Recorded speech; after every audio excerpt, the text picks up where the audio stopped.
今緊急で動画を撮っております。黒帯ゲームズにですね、段ボールがたくさん届いたんですけれども、ついにですね、11月発売になりますカードゲーム、黒帯届いてしまいました。早速ね、実物を見ていきたいと思います。一箱に30個ぐらい入ってるのかな。いやー、ドキドキするな。ちゃんと印刷されてるかな。なんか、おー、いっぱい入ってる。これでーす。これ。うわー、めっちゃいっぱい入ってるぞ。こんな感じで入っております。じゃあ早速ですね、1個開けていきたいと思います。これが実物になってます。こんな感じです。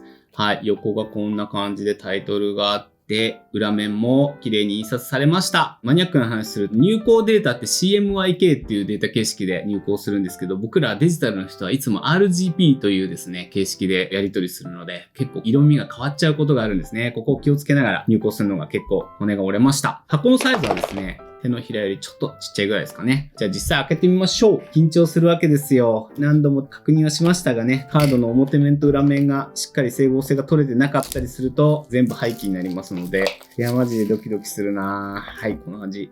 はい。イラストはですね、全部木下小鉄先生に描いてもらいました。表紙も中のカードも全部描いていただきました。シュリンクを開けて中を見てみましょう。えい。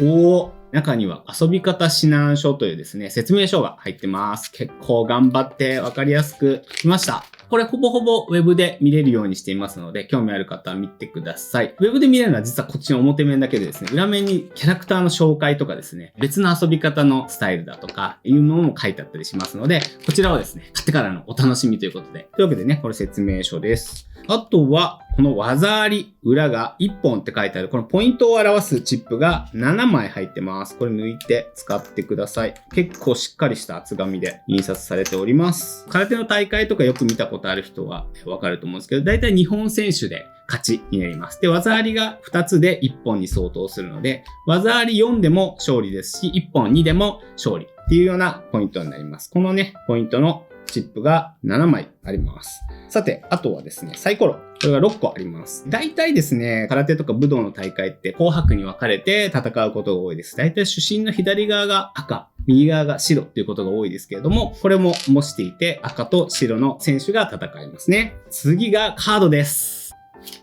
カードの質感はですね、ちょっとザラザラを入れて切りやすくなっていて、ちょっとお高いカードで印刷していただきました。すごい手触り良くて切りやすいです。カードはですね、この赤い攻撃のカード、青い防御のカード、それから黄色の運速のカードっていうこの3種類があってですね、裏を見ると白の人はこのデッキ、裏が赤の人はこっちのデッキを使います。中身はね、同じなんですね。あとですね、体が崩れた時に使うですね、この崩れを表すカードっていうのが入っています。実際のカードはですね、こういう前蹴りとか聖剣突きみたいな攻撃のカードですね。相手にダメージを与える技ですね。それから受け。これは攻撃に強くてですね、攻撃をブロックしたりするカードです。最後の運速。これはね、移動したり相手を揺さぶったりということで、この運速は大体防御技に強くて、防御は攻撃に強くて、攻撃はこの運速に強いという大体の関係になっているんですけども、実際カードを出した後にサイコロを振って結果を決めるので、運がいいとですね、じゃんけんが覆されることもあるっていうようなゲーム性になっています。詳しくはですね、公式サイトにも載ってますし、この後ですね、実際のプレイ動画も作っていきたいと思いますので、そちらぜひチェックしてください。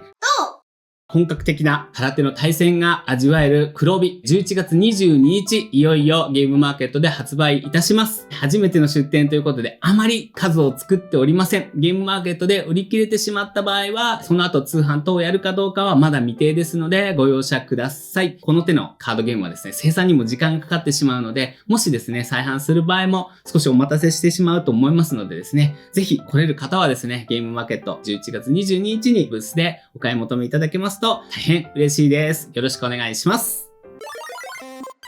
いいねボタンとチャンネル登録をお願いします。